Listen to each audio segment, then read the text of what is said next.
morals, virtue, and personality. Intelligence alone cannot explain the moral nature. Morality, virtue, is indigenous to human personality.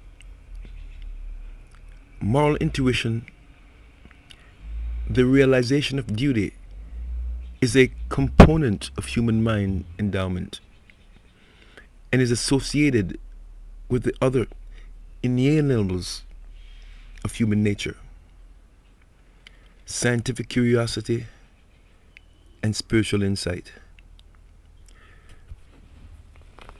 Man's mentality, man's mentality far transcends that of his animal cousins, but it is his moral and religious natures that especially distinguish him from the animal world.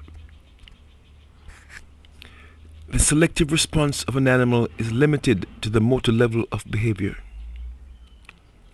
The supposed insight of the higher animals is on a motor level and appears only after the experience of motor trial and error.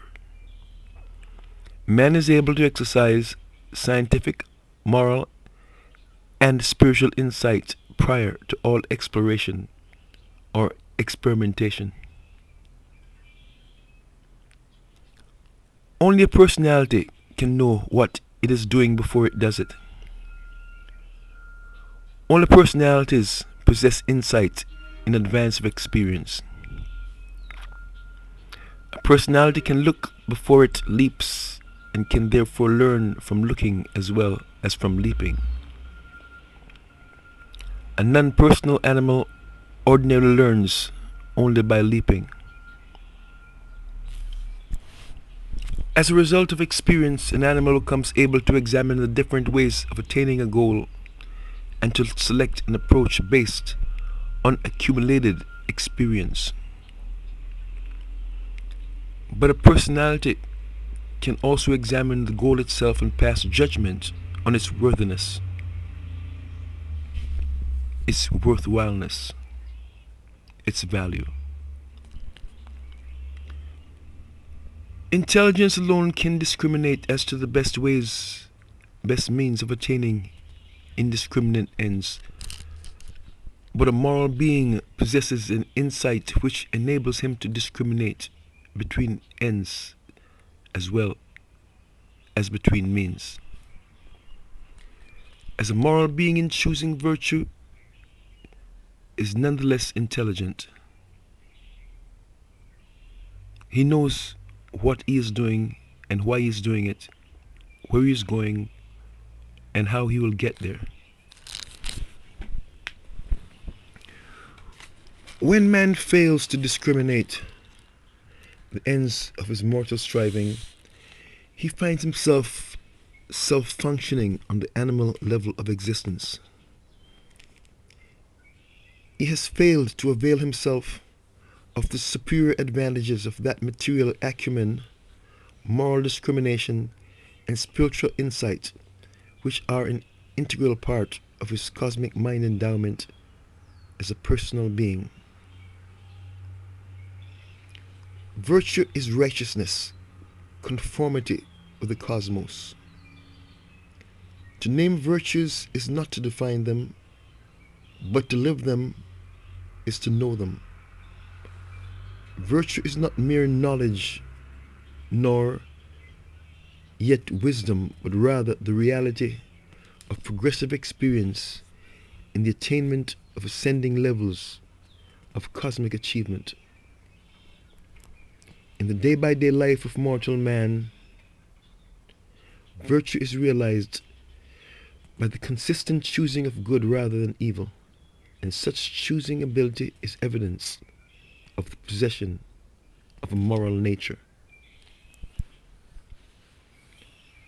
Man's choosing between good and evil is influenced not only by the keenness of his moral nature, but also by such influences as ignorance, immaturity, and delusion. A sense of proportion is also concerned in the exercise of virtue, because evil may be perpetrated when the lesser is chosen in place of the greater as a result of distortion or deception. The art of relative estimation or comparative measurements enters into the practice of virtues of the moral realm. Man's moral nature would be impotent without the art of measurement, the discrimination embodied in his ability to scrutinize meanings. Likewise, would moral choosing be futile without that cosmic insight which yields the consciousness of spiritual values. From the standpoint of intelligence, man ascends to the level of a moral being because he is endowed with personality.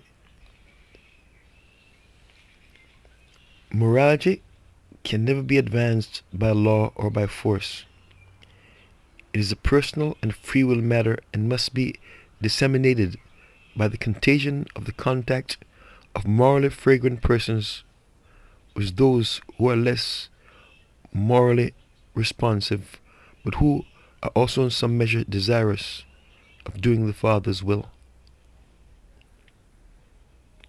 Moral acts are those human performances which are characterized by the highest intelligence, directed by selective discrimination in the choice of superior ends as well as in the selection of moral means to attain those ends. Such conduct is virtuous. Supreme virtue, then, is wholeheartedly to choose to do the will of the Father in heaven.